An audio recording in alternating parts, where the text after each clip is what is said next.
আসসালামু আলাইকুম গাইস, দেশ এবং দেশের বাইরে যে যেখান থেকে আমার ভিডিওটি দেখছেন, আশা করি সবাই ভালো আছেন, সুস্থ আছেন।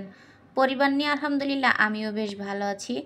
নতুন আরেকটা ভিডিও নিয়ে চলে আসলাম তোমাদের মাঝে। আশা করি ভিডিওটা শুরু থেকে শেষ পর্যন্ত দেখে নিবে, অবশ্যই ভালো লাগবে। আর দেখতে দেখতে কোনো জায়গায় যদি একটু ভালো লাগে, প্লিজ আমার চ্যানেলটা সাবস্ক্রাইব করে দিও, লাইক কমেন্ট শেয়ার করো, আমার পাশে থেকো। আর অলরেডি যারা আমার পাশে থেকেছো তাদেরকে অসংখ্য ধন্যবাদ আমার পাশে থাকার জন্য। তো আজকে হচ্ছে বৃহস্পতিবার দুপুরবেলা, আমি এই চিংড়ি মাছ আর এখন বটগুলা কেটে রেখে দিব। তো কালকে শুক্রবার আমার বাসায় কিছু মেহমান আসবে, তো একলা হাতে যেহেতু রান্না করব অনেকটাই সময় লাগবে, এই কারণে একটু দুপুরবেলায় গোছগাছ করে রেখে দিচ্ছি। তো সকালবেলা রান্না করতে খুব সহজ হয়ে যাবে। রান্না করতে গিয়ে দেখি হলুদ লবণ শেষ হয়ে গেছে, তো এগুলো একটু ভরে নিচ্ছি।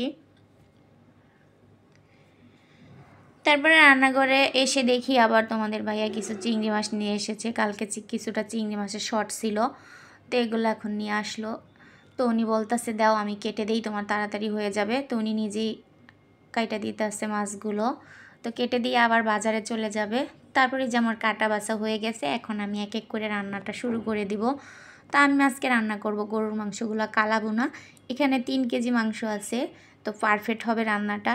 কালো বোনা কিন্তু হাড্ডি আর চর্বি মাংস 3 জাত মিলানো থাকলে রান্নাটা অনেক সুন্দর হয়। তারপরে এই যে আমি এখন সম্পূর্ণ ময় মশলা দিয়ে রান্নাটা বসিয়ে দিলাম। তো মশলাটা কষানো হয়ে গেছে, এখন মাংসটা দিয়ে দিচ্ছি। তো আমার মাংসটা কিন্তু গরুর মাংস তো হতে একটু সময় বেশি লাগে, যেহেতু কালো বোনা করবো অনেকটাই সময় লাগবে, এই কারণে আমি রান্নাটা শুরুতেই বসিয়ে দিলাম। তারপরে এখন আমার পাশের চুলাতে ভাতটা হয়ে গেছে, চিংড়ি মাছটা এখন ভেজে নিব। তো চিংড়ি মাছ ভাজতে দিয়ে আবার মশলা বেটে নিচ্ছি গরুর মাংস আর বটের ভিতরে দেওয়ার জন্য। তো আমি তো সবসময় মশলাটা বেটেই রান্না করে থাকি। তোমরা আমার ভিডিও যে আপুরা ভাইয়ারা দেখো তারা জানো অবশ্যই। তো বেটে মশলা দিয়ে তরকারি রান্না করলে তরকারি অনেক বেশি খেতে মজা হয়, শিলপাটায় বেটে রান্না করলে আর কি। তো এক এক করে চিংড়ি মাছগুলো অর্ধেক ভাজা হয়ে গেছে, বাকি অর্ধেক ভেজে নিচ্ছি। তো কালকে আমি যেই চিংড়ি মাছগুলো কেটেছিলাম ওগুলো কিন্তু একদম খোসা ছাড়িয়ে নিয়েছি, আর তোমাদের ভাইয়া আজকে যেগুলো কেটে দিয়েছে ওগুলা খোসা ছাড়াই নাই, এই কারণে 2 জাতের মাছ দেখা যাচ্ছে। তারপরে এখন চিংড়ি মাছটা ভুনা বসিয়ে দিব। একলা হাতের যেহেতু রান্না অনেকটাই সময় লাগবে, আরও ঘরটর গোছগাছ করতে হবে, এই কারণে আমি খুব সকালবেলা উঠে রান্নাটা শুরু করে দিয়েছি। তো আমি কিন্তু এই একটু টমেটো দিয়ে চিংড়ি মাছটা ভুনা করে নিব। তো এখন আমি এই যে পাশের চুলাতে এই তরকারিটা একটু নেড়ে দিচ্ছি, আর পাশে চিংড়ি মাছের তরকারিটাও বসিয়ে নিচ্ছি। তো এখন তরকারিটাতে জল দিয়ে কষিয়ে নিয়ে এখন চিংড়ি মাছটা ঢেলে দিলাম। অনেকগুলাই চিংড়ি মাছ এখানে।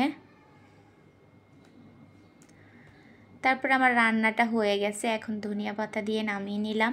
তো চিংড়ি মাছের তরকারির ভিতরে শুধু জিরা টিরা কিছুই দেওয়া লাগে না। তারপরে এই যে কালা ভুনা রান্না করার জন্য কিন্তু পেঁয়াজ বেস্তাটা করে দেওয়া লাগে, তো আমি একটু পেঁয়াজ বেস্তা করে দিয়ে দিলাম। তারপরে আমি যে কালকে গরুর বটটা বেছে তারপর জাল করে রেখে দিয়েছিলাম, তার ভিতরে একটু আলু দিয়ে দিব, যেহেতু লোক অনেক। তো এখন আমি কিছু আলু ভেজে নিলাম, নিয়ে তারপরে মশলাটা কষিয়ে আর ওই যে বাটা মশলা ওইটা দিয়ে এখন একটু কষিয়ে নিলাম। কষিয়ে তারপরে আলু আর এই বটের সাথে এটা ঢেলে দিয়ে তারপরে একটু নাড়াচাড়া করে কষিয়ে তারপরে একটু পানি দিয়ে দিব। এটা অনেক সুন্দর সিদ্ধ হয়ে গেছে, কালকে আমি অনেকটা সিদ্ধ করে রেখে দিয়েছিলাম। তারপরে এই যে এখন একটু পানি দিয়ে দিলাম, এই পানিটা শুকিয়ে গেলে আমি জিরা দিয়ে এখন এই যে নামিয়ে নিচ্ছি। তো অনেক সুন্দর হয়েছে রান্নাটা, মাশাল্লাহ।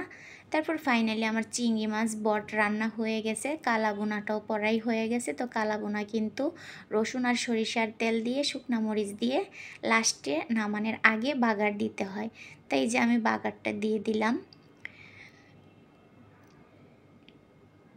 তো এখানে কিন্তু আমি সব ধরনের মশলাই দিয়েছিলাম। তো এখানে ফাইনালি এখন জিরার ফাঁকি দিয়ে আমি কালা বোনাটা নামিয়ে নিলাম। তো আসবে আমার যা, চাচা শ্বশুরের যা, আমার নিজের যা, তারপরে আমার চাচা শ্বশুর শাশুড়ি ওনারা সবাই আসবে। তো এই যে আমি গরুর মাংস চিংড়ি মাছ বট ডাউল রান্না করে নিয়েছি। তারপর তোমাদের ভাইয়া আবার আসার আগে আগে এখন আমি ঘর দুয়ারগুলো সুন্দর মতো পরিষ্কার করে রেখে দিলাম। কারণ আমি আগে রান্নাটা শেষ করেছি, তারপরে সুন্দর মতো করে রুমগুলা রান্নার ফাঁকে ফাঁকে আমি দোনোটা রুমের চাদর চেঞ্জ করে নিয়েছি। তারপরে যে আমার রুমগুলা সব কিছু দোনোটা রুম পরিপাটি করে নিয়েছি, তিনোটা রুম মুছে পরিষ্কার করে নিয়েছি। এখন আমি পাকের ঘরে চলে যাব পাকের ঘরটা পরিষ্কার করার জন্য। তো এখন আমার রুমের কাজগুলো হয়ে গেছে, এখন আমি পাকের ঘরটা সুন্দর মতো পরিষ্কার করে তারপরে গোসল করে নিব। তো এই যে আমার পাকের ঘর পরিষ্কার করা হয়ে গেছে। তারপরে তোমাদের ভাইয়া আবার নিয়ে আসলো শসা, বড়ই আর চিংড়ি মাছ। তো এখন আবার আমার সালাদ কাটতে হবে আর চিংড়ি মাছের ভর্তাটা করতে হবে। তো ভিডিওটা আজকের মতো এই পর্যন্তই ছিল। ভাইয়ারা আপুরা কেমন হয়েছে অবশ্যই কমেন্টে জানাবে। আর ভালো থাকবে, সুস্থ থাকবে। আল্লাহ হাফেজ।